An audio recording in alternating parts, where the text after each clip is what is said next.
Sandy Holterhaus, and today we are going to talk about, for our lesson plan, including healthy fats. So we've already talked about some of the fats that we want to reduce in the diet, the saturated fats that can contribute to high LDL, lousy cholesterol, and those trans fats that can contribute to high lousy cholesterol and also lower our healthy cholesterol. So we want to be staying away from those, but these are the ones, again, those ones that we want to start to include more of in our diet. So let's start out with monounsaturated fats. You sometimes may hear these also known as omega-9s, but basically they are monounsaturated, meaning that they have one double bond at the carbon atom that's at the 9th position from the omega end of the fatty acid. So that's why they are classified in this way. They are generally going to be liquid at room temperature, and those foods would include olives, olive oil, peanut and canola oils, avocados, as you can get from the picture here, but also some nuts and seeds. So those almonds, hazelnuts, pecans, and then the pumpkin and sesame seeds are really good sources of monounsaturated fats. And these are fats we want to include in our diet. One of the first recipes that you might want to try would be an avocado spread, and that's listed in the menu plan for the first week. And it's a great spread that you can make and put on toast or crackers or use as a dip. So there's a video on that you can watch. Moving on, let's just talk about some of those health benefits. And this were if you were to go on what they would consider a high MUFA diet, or a monounsaturated fatty acid diet. And a high MUFA diet would be considered about 20% of your total calories of the day as monounsaturated fats. In particular, some of them are healthier than others, so certainly the avocados, the olives are going to be really great sources, and their oils to get into your diet. But some of those health benefits would include weight loss, reducing that lousy cholesterol, reducing triglycerides. We know triglycerides go up with a high sugar or carbohydrate intake, or also a high alcohol intake.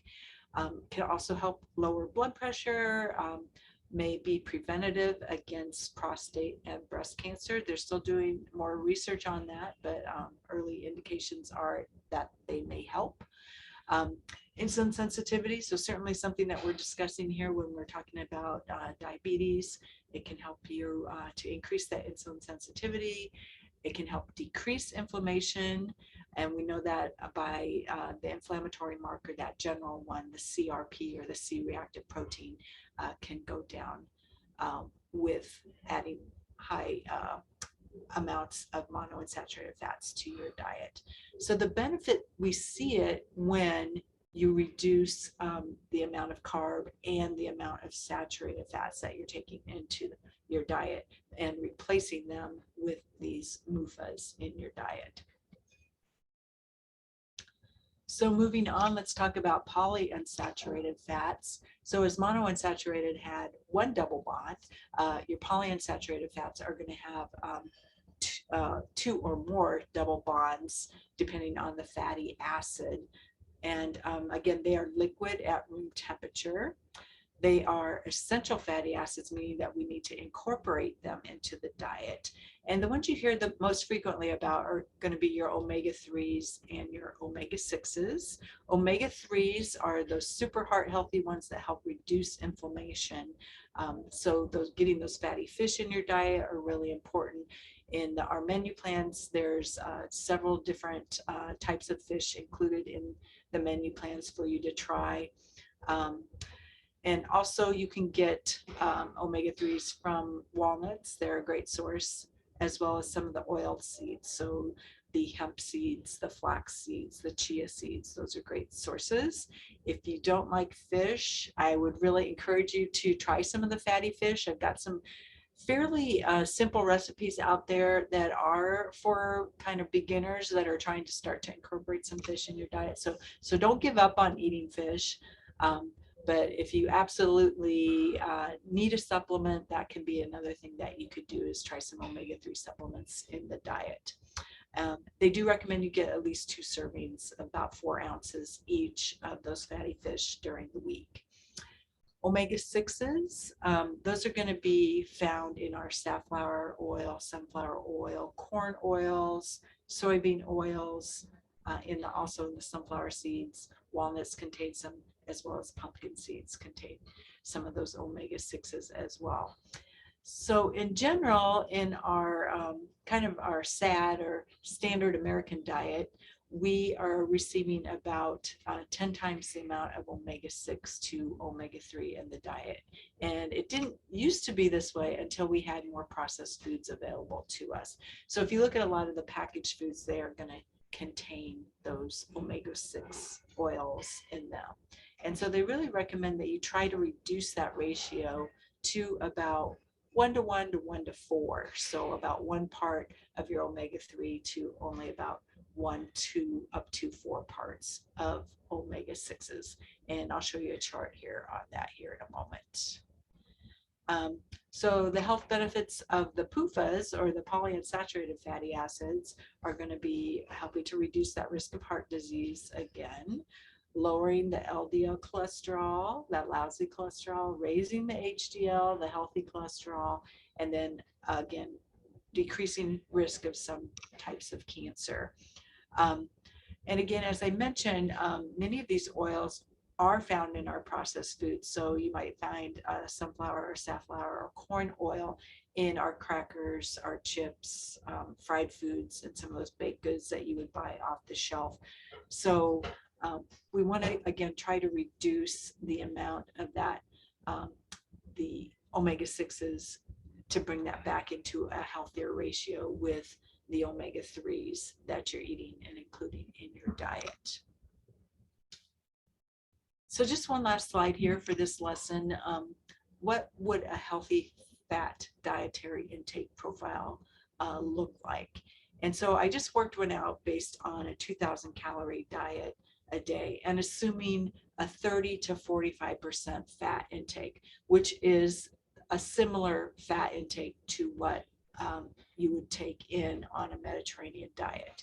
Here in the United States, the guidelines are 20 to 35% of your calories as fat, but a Mediterranean diet is just by in fact is higher generally in the fat intake. So, and of course, it's the healthy fats. So if you were to look at distributing that fat between polyunsaturated, monounsaturated, and saturated fat, here is kind of a profile that you might consider. So polyunsaturated, about 10 to 15% of your fat on a 2,000 calorie diet, that would be 22 to 33 grams per day. So omega-3, if we wanted to keep that in a 1-to-1 ratio to our omega-6s, that would look like about 11 to 16 grams per day of omega-3s. And if we were to consider keeping those in a 1-to-4 ratio, that would be about 6 to 8 grams per day of omega-3s to about 16 to 25 grams per day of those omega-6s. So 6 to 16 grams per day if you're looking at that 1-to-1 or 1-to-4 ratio. And again, that's the omega-3, and the omega-6 would be about 11 to 25 grams per day in that 1-to-1 or 1-to-4 ratio with omega-3. So just to give you some numbers, there are some guidelines. And then monounsaturated, aka those omega-9s, you could go 15 up to 20% if you wanted to be on that high monounsaturated fatty acid diet. That would include about 33 to 44 grams per day of MUFAs, and that would be on that 2,000 calorie a day diet. And then saturated fat. Many people on the Mediterranean diet are only eating about 5% of their total calories as saturated fat. So here in the United States, we generally say 6 to 7% for someone who is has heart disease or that family history of heart disease, and up to about 10% for like a healthy young adult. So that would be somewhere in that range of 11 to 22 grams per day, based on a 2,000 calorie per day diet. So that total fat intake, if you're looking at that of your polyunsaturated, monounsaturated, and saturated fat, would be somewhere between 66 to 99 grams per day on a 2,000 calorie per day diet. And that's based on a range of 30 to 45% of your intake, thinking of that as part of the Mediterranean diet as your healthy fat intake. So that's our lesson for today. I will see you again soon. Thanks.